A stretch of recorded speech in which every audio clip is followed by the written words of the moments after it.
Good day. I'm Andre Leroux, the subject head of Information Technology at Hermanus High School.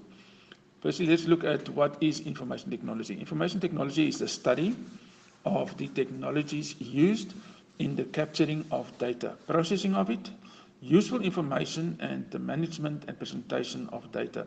So basically, we gather a lot of information, we take that information, we then utilize that information and then do something with it. We present it in a way that it can be meaningful. It is an exciting subject since it allows one to develop skills and apply these in creative ways. It pervades every facet of our lives, whether it is at home or in the business world, and the correct knowledge and application of it is vital for success in our modern society. Now, that's very important because IT gets used everywhere. Everywhere in society, you'll see that if you go to restaurants, they use the little devices that you can pay for your bill.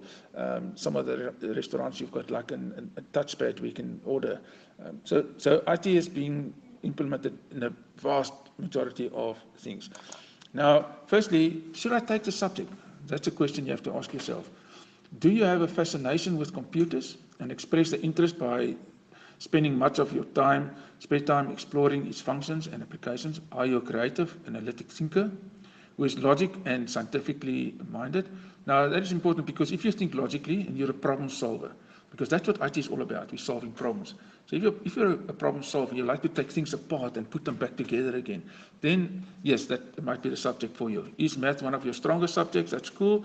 If your answer to these questions is yes, then perhaps consider taking the subject.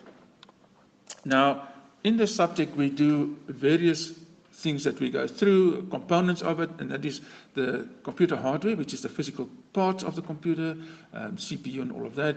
Then the computer software is the software we write to make the computer do certain things, the network and internet. And as you can see through this list, this is basically all the things that we address in the IT, in the curriculum for the year. And we do that in grade 10, 11, and 12, and we go deeper into it in the different grades as we carry on. Then the most important thing is that you should ask yourself the question is, what careers is there in information technology? And I've listed only some of them on this list, and you can see it's a massive list. There is so many different careers that you can do in IT. As we can just take a couple here, we've got computer system analyst, a business system analyst, we've got a network administrator, electronics engineer, fiber optic technician, webmaster, and so forth. So as you can see, there's quite a lot. I hope you make the right choice and enjoy the subject.